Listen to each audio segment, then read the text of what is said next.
CHR Telugu news కి స్వాగతం. ఈరోజు వైసీపీ నాయకులు సాక్షి పేపర్ ఏ విధంగా మొదటి నుంచి ఆలగడ్డ పైన ప్రత్యేకమైన దృష్టి పెట్టారు, ఇక్కడ ఏమి చేసినా ఏం చేయకపోయినా ఆలగడ్డని ఏ విధంగా వాళ్ళు ఒక తప్పుడు కారణాల వల్ల ప్రజలకి తప్పుడు సమాచారం తీసుకుపోవడానికి అన్ని విధాలుగా కూడా కుట్రపడుతున్నారు. మేము మొదటి నుంచి కూడా మేము చేసే ప్రతి ఒక్క కార్యక్రమము చాలా క్లారిటీగా చాలా స్పష్టంగా ప్రజలకి తెలియజేయడానికి అన్ని విధాలుగా కూడా ఓపెన్ గా ఒక ఛాలెంజ్ అనుకోవచ్చు. మీకు ఓపెన్ గా ఏది ఉంటే అది చెప్పడమే కాకుండా చర్చకి రమ్మని చెప్పడానికి కూడా మేము ఎటువంటి విషయంలో మేము ఒక సెకండ్ కూడా ఆలోచించట్లేదు. కానీ ఈ రోజు వైసీపీ నాయకులు ఎక్కడా కూడా మేము తప్పు చేశాము, మేము ట్యాక్సులు కలెక్ట్ చేసుకుంటామని చెప్తున్నారే తప్ప ఎక్కడైనా ఒక్కటైనా నిరూపించగలిగినారా? ఇప్పుడే కాదు, మీరు అధికారంలో అంటే వైసీపీ ప్రభుత్వం అధికారంలో ఉన్నప్పటి నుంచి మా మీద లేనిపోని అభాండాలు వేస్తున్నారు. ఆ రోజు చెప్పినా ఈ రోజు చెప్తున్నా, ఎక్కడైనా ఒక్కటైనా నిరూపించగలిగినారా? ఒక్కటైనా ఒక ఆధారం చూపించగలిగినారా? ఊరికే నోటికొచ్చినట్టు ఇష్టం వచ్చినట్టు మీరు మాట్లాడమే తప్ప ఎక్కడ కూడా ఏది క్లారిటీ లేకుండా మీరు మాట్లాడడం జరుగుతుంది. మొన్నటికి మొన్న ఎక్కడో వైసీపీ నాయకులందరూ ఒక చోట కూర్చొని ప్రెస్ మీట్ పెట్టారు. ఎందుకు పెట్టారో, ఎందుకు కలుసుకున్నారో ఏందో మాకు కూడా తెలియదు. ఆడ పెద్ద పెద్ద నాయకులందరూ పెద్ద పెద్ద మాటలు మాట్లాడిన తర్వాత ఆలగడ్డ నుంచి మాజీ ఎమ్మెల్యే లేచి చాలా పాప ఆయన 3 నిమిషాల టైం ఇచ్చారంట. అది కూడా ఎక్కువ అనుకుంటారు వాళ్ళు.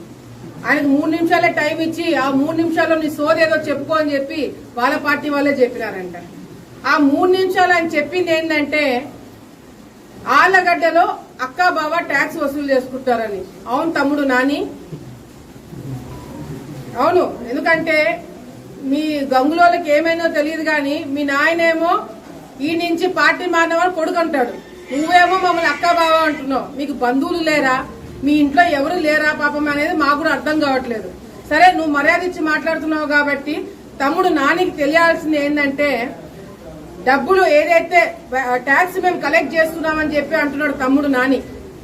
ఎక్కడ డబ్బులు మేము కలెక్ట్ చేసినాం, ఎవరి దగ్గర నుంచి కలెక్ట్ చేసినాం, ఎంత వసూలు చేసినాము, ఎవరి అకౌంట్ లో వేసినామని ఒక్కటంటే ఒకటి ఆధారం చూపించాలి కదా. ఎందుకు నువ్వు ఆధారాలు చూపించకుండా మాట్లాడుతున్నావు? రెండోది, అహోబిలంలో జుట్టుకు సంబంధించిన దగ్గర డబ్బులు తీసుకుంటారని చెప్పి తమ్ముడు నాని మాట్లాడుతున్నాడు. తమ్ముడు నానికి అర్థం కావాల్సిన అంటే పాపం ఎప్పుడో ఒకసారి నిద్రలేస్తాడు, ఎప్పుడో ఒకసారి బయటికి వస్తాడు, ఏ హడావిడిగా ఏదో ఒకటి మాట్లాడాలి కాబట్టి మాట్లాడతాడు తమ్ముడు నాని. నిజంగా డబ్బులు మేము జుట్టుకు సంబంధించిన దాంట్లో వసూలు చేసుకున్నామని చెప్పి మాట్లాడుతున్నాడు. ఈ సంవత్సరం కాలంలో స్టార్టింగ్ అంటే మేము అధికారంలోకి వచ్చిన తర్వాత ఒకసారి జుట్టు సవాలు పిలిచినారు. దాంట్లో ఏ ఒక్క వైసీపీ నాయకులు కూడా దాంట్లో పార్టిసిపేట్ చేయలేదు. ఎవరు కూడా సవాల్ దానికి కూడా రాలేదు వైసీపీ నాయకులు. దాని తర్వాత టెండర్లు క్యాన్సిల్ చేస్తున్నారు, పోస్ట్ పోన్ చేస్తున్నారు. అప్పటి నుంచి ఇప్పటి వరకు టెండర్లు పార్టిసిపేట్ చేస్తున్నారు. అసలు టెండర్లు జరిగినాయా? సంవత్సరం కాలము టెంపుల్ వాళ్ళే జుట్టుకు సంబంధించిన అంతా వాళ్ళ కంట్రోల్లో పెట్టుకుని నడిపించుకున్నారు. ఎక్కడైతే గుడిలో పూజారులు లేదంటే గుడి అడ్మినిస్ట్రేషన్ జుట్టు వాళ్ళ దగ్గర పెట్టుకొని వాళ్ళు కంట్రోల్లో ఉన్నప్పుడు దొంగతనం జరిగింది. దొంగతనం జరిగిన వీడియోలు కూడా బయటికి వచ్చినాయి. దానికి సంబంధించి 2-3 సస్పెండ్ చేస్తున్నారు టెంపుల్ వాళ్ళు. గుడి వాళ్ళు 2-3 సస్పెండ్ చేస్తే నువ్వు కాదా తమ్ముడు ఫోన్ చేసి ఆ దొంగతనం చేసిన వాళ్ళని మళ్ళీ ఉద్యోగాలు ఇప్పించాలని చెప్పి రికమెండేషన్ చేసింది నువ్వు కాదా? తమ్ముడు నానికి అర్థం కావాల్సింది ఏంటంటే మీరు గతంలో అధికారంలో ఉన్నప్పుడు మీ అమ్మగారు పూజారుల మీద ఒత్తిడి పెట్టి ఎన్నిసార్లు ఇక్కడ నుంచి చీరలు దొంగతనం చేయలే మీరు? తమ్ముడు నానికి ఇంకొకటి అర్థం కావాల్సింది, మీ అమ్మగారే ఎన్నిసార్లు గుడ్లు పాలు అంగన్వాడికి పోయే సరుకులని మీరు కాదా తమ్ముడు కొట్టేసింది? ఈ రోజు నువ్వు మా మీద అబండాలు వేస్తున్నావు.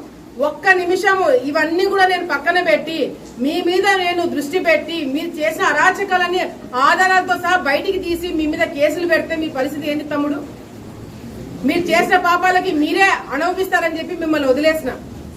ఈ రోజు మేము కేవలం అంటే కేవలము మేము చేసే పనుల మీద మాత్రమే మేము దృష్టి పెడుతున్నాం. తమ్ముడు మాట్లాడుతూ ఆ 3 నిమిషాలు ఇంకొక మాట అన్నాడు, మా సొంత కార్యకర్తలకి నేను అన్యాయం చేస్తున్నానంట. ఒక్క కార్యకర్తని అంటే ఆ కార్యకర్త తప్పు చేయకపోతే నా వల్ల ఎటువంటి ఇబ్బంది ఉండదు. కార్యకర్త తప్పు చేసింటే నా వల్ల డెఫినెట్ గా ఇబ్బంది పడి ఉంటాడు. సో ఏ కార్యకర్త గురించి నువ్వు మాట్లాడుతున్నావు, నువ్వు పేరు ఎత్తి చెప్పు. నువ్వు తెలుగుదేశం పార్టీ భూమా కుటుంబంలో భూమా వర్గానికి సంబంధించిన ఏ కార్యకర్తకి అన్యాయం చేసినా నేను, మీరు గతంలో వర్కులు వచ్చినప్పుడు కాంట్రాక్టర్లకు ఇచ్చుకొని కార్యకర్తలను ఇబ్బంది పెట్టి ఆర్థికంగా మీరు, ఈ రోజు నేను రైట్ రాయల్ గా చెప్తున్నా నేను, అవును వర్కులన్నీ కార్యకర్తలకే ఇచ్చినాము, కాంట్రాక్టర్లకు ఇవ్వలేదే. కార్యకర్తలు గతంలో ఇబ్బందులు పడినారు కాబట్టి కార్యకర్తలకు ఇచ్చుకున్నాము. ఏ కార్యకర్తకు అన్యాయం చేశామని చెప్పండి. ఒక్కరి పేరు చెప్పమని చెప్పండి.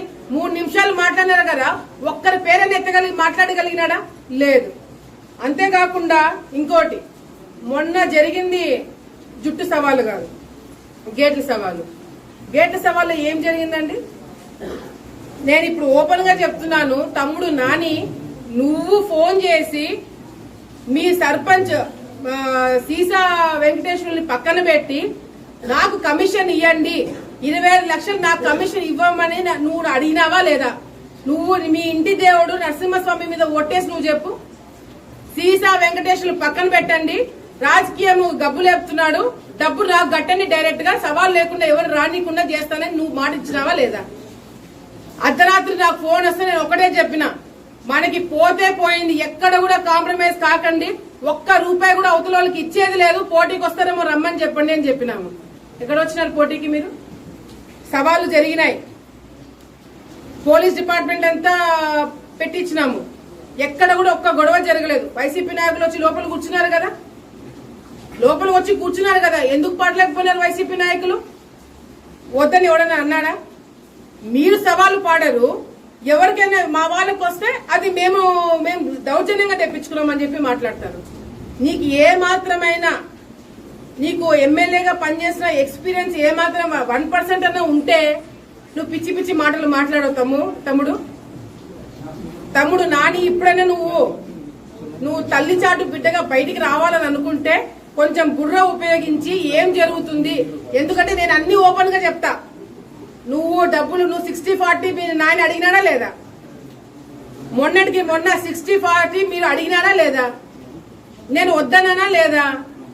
లేకపోతే ఇట్లాగే సాక్షులు రాపిస్తాము, పై లెవెల్లో నా మీద కంప్లైంట్ వేరే విధంగా ఇప్పిస్తాము, లోపల ఇంకొకరితో చెప్పిస్తామని చెప్పి నువ్వు అన్నావా లేదా? మీరు అన్న రోజు వచ్చి మీ దేవుడి మీద ఒట్టేసి చెప్పమనండి.